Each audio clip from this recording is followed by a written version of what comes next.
are all stacked against the consumer. So you cannot place the onus on the consumer. Stupid, huh? This is A-level student also understand lah. Where was I? Part 2.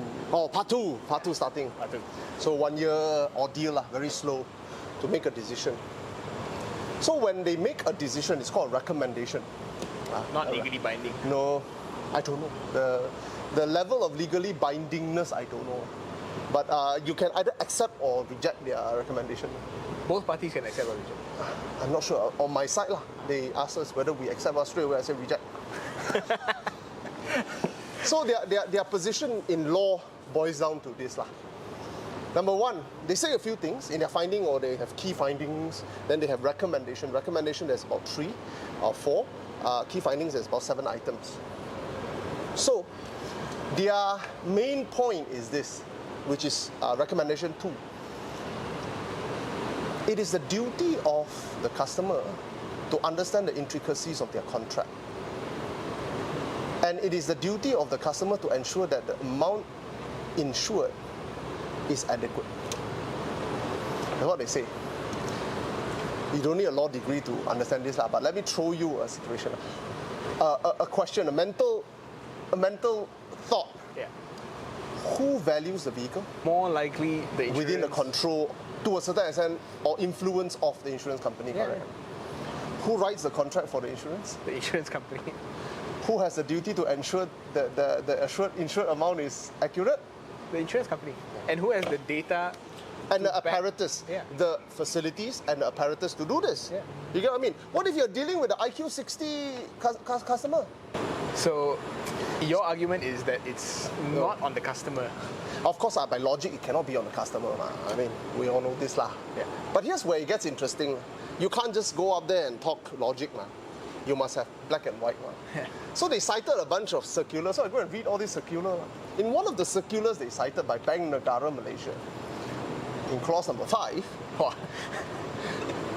and I quote, you see, they say, the onus lies on the insured to be diligent and proactive in understanding the contract. Dude, you don't have a law degree, you think you can understand.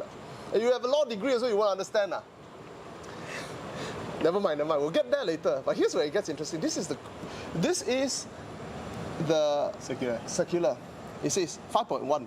Insurers and their agents are required to advise consumers during pre-contractual stage or renewal of motor insurance to cover the following. 1, present market value of the car, importance of insuring the vehicle at appropriate value, and the effect of over or under insuredness. Gotcha. So the ombudsman's recommendation directly contradicts Bank Negara Malaysia's circular instruction. And quotes that same circular. Exactly. And quotes that same circular on the quantification. Right. They quote some it other paragraph. So based on that, I go and read the circular. The circular wasn't too long, to be honest, 3 pages only. So I read, I'm like, I cannot for the life of me think that people who works in Bank Negara Malaysia has no brain. They have no logic, no basic understanding of how the law should function. I cannot accept that. So lo and behold, when I go and read it, there you go. How can you place responsibility on parties with less negotiating power? Logic. Yeah. How can you place responsibility on a situation where so many vicissitudes involved, so many variables involved? What if you're dealing with a person with mental disability? What if you're dealing with an old man and reading problem? What if you're dealing with low IQ people? What if you're dealing with the average Joe? Exactly. Yeah. Dude, you're dealing with legally trained people so they cannot understand what you're writing or the intricacies of what you're writing. Even people like you who are so in deep with the market value of things don't really know the market value of a car. I only know it at the back of my head. Yeah. And that's just a smart guess. Yeah. I know, because I know there is an unreasonable demand for the car. Yeah. So the average Joe, which is 99.99% of average Joe, wouldn't know what's the market value. Yeah.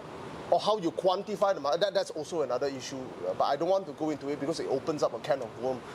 Because the quantification is supposed to be agreed between the insurer and us. Yeah. So what? They quantify the amount, then I say, I don't accept your panel. Come, this is my panel, Mr. Siva and Mr. Chong and Dr. Muhammad Zamri. They will be valuing, they will be producing a report on the value of FJ. This is my WhatsApp group of car enthusiasts. We have our own opinion. So following, I mean, the circular, it's supposed to be valued based on agreed valuer. Yeah. I never get the memo on who your valuer is, how you arrive at the valuation, and whether I agree or disagree with your valuer. But I don't want to go down that route. Even if I manage to challenge, what solution? Here's Mr. Siva again. He will be looking at the entire valuation. It's not going to happen.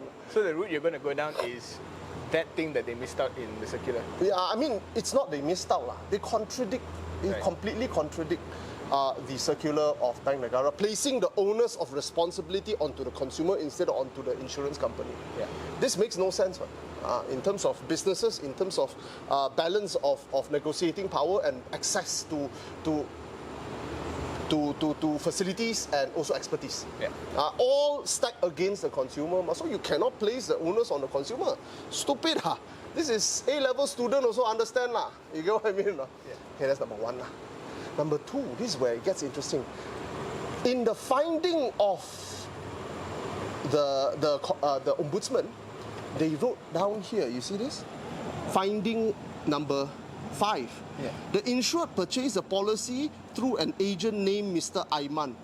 Mr. Aiman alleged that he had explained the vehicle market value is 140 to 150,000. Nevertheless, the insured maintained the sum insured at 100,000. It is noted that there is no documentary evidence for this conversation. You know why there is no documentary? Because it did not happen. Exactly.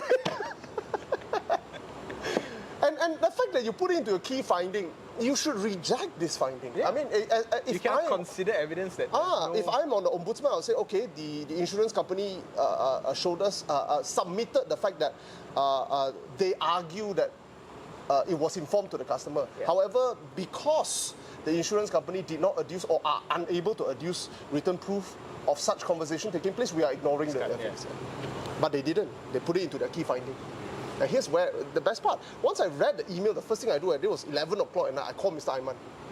Mr. Aiman, did this happen? Mr. Aiman, no. This is way outside of what I usually do. If there was an issue with disparity in terms of valuation, I will tell. If the headquarter tells me that it is this big, I will tell. All right? There is no such thing. Such conversation never took place. I asked Mr. Aiman, are you willing to go on oath to say that this statement is false? I asked him, is this statement false? He said, yes, it's false. I never say that I informed you it was between 140 to 150,000. Yeah. So I asked him second question, are you willing to go on record or on oath to state that this never happened? He says, yes. Okay, thank you very much, Kaz and Kasberg. Yeah.